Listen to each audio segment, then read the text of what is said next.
Now Aunt Nancy says, love is not hard to give, but giving to a pot with no bottom, that is how even rivers grow tired.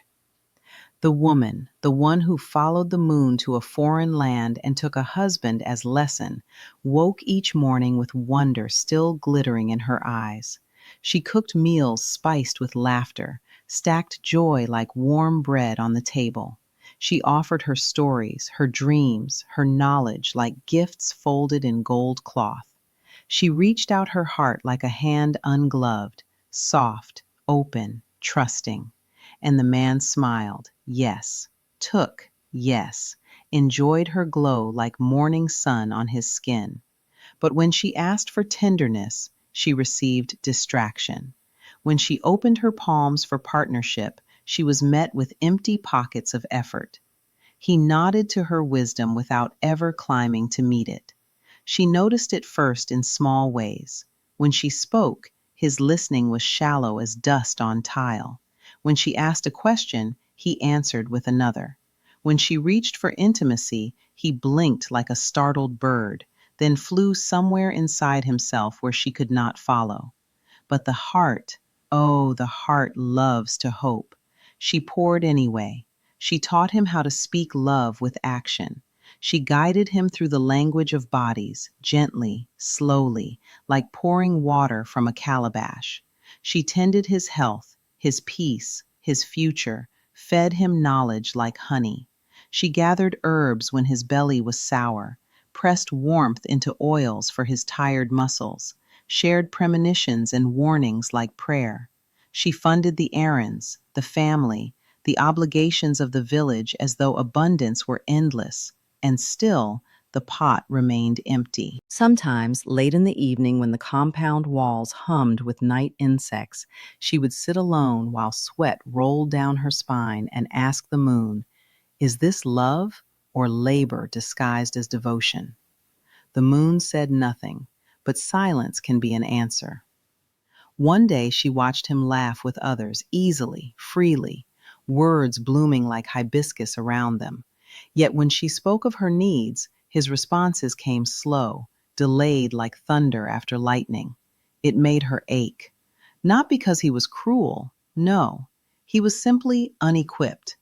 But love without reciprocity is a slow starvation, and a spider, even one in love, cannot weave alone forever.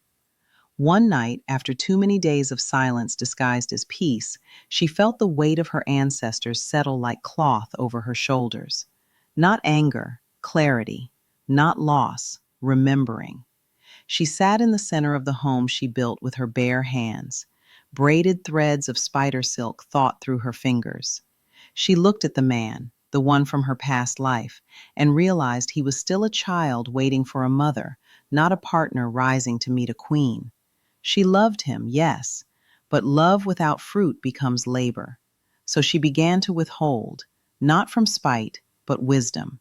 She stopped rushing to fix what he broke, stopped leaping up when he needed what he could get himself, stopped giving softness where accountability should stand.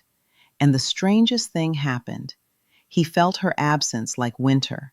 He moved through rooms checking for her warmth. He woke at night reaching for the glow he once took for granted. He asked where she went, though she was sitting right in front of him. Because a woman who no longer pours is invisible to those who only drink. He tried then, in small ways, late ways. He brought fruit instead of conversation, offered help only after she no longer required it.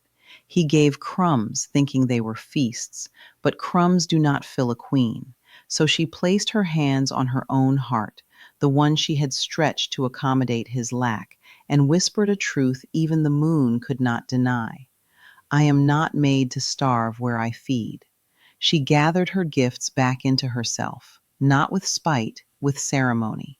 She adorned her wrists with copper and zinc, balanced her sun and moon sides. She lit incense for the agungun. She drank ginger, lemon, and memory. She reclaimed her mornings, her breathing, her body. And the pot that once devoured her offerings stopped calling her name. The house felt different then, not empty, but spacious, not abandoned, but rearranged. She moved like a woman unbinding herself. She laughed again, sharp and sweet. She flirted with possibilities like flavors on her tongue. Not desperate, just curious. Not broken, just unfolding. And some nights, when she lay beneath the waning moon, she felt the world stretch wide before her, as if every road she had forgotten she could walk was calling her home. She nurtured her creativity like children, wrote stories at dawn, pulled oracle bones at dusk, let music vibrate through her ribs until her spirit remembered its full range. She asked herself gently, "What if I loved myself the way I wanted him to love me?" And the answer came like warm rain. Then you would overflow. This story is not about leaving, not yet. It is about the moment a woman realizes you cannot feed a man into maturity. You cannot water stone into a garden. You cannot fill a pot with no bottom. Love must be reciprocal. Effort must meet effort. A partnership must weave two hands, not one. And once she learned that lesson, the Spider Woman smiled like one who knows what comes next. Not grief, rebirth. For a woman who stops pouring does not dry up. She begins to reign where she is valued. And the world felt it, that shift. Something subtle first, like a candle relit after a long night. Neighbors sensed her quiet glow. Ancestors leaned closer in dream. Even the wind paused at her doorway as if asking permission to cross her threshold. The man watched her differently then, not like property, not like habit, but like a mystery he could no longer assume would stay.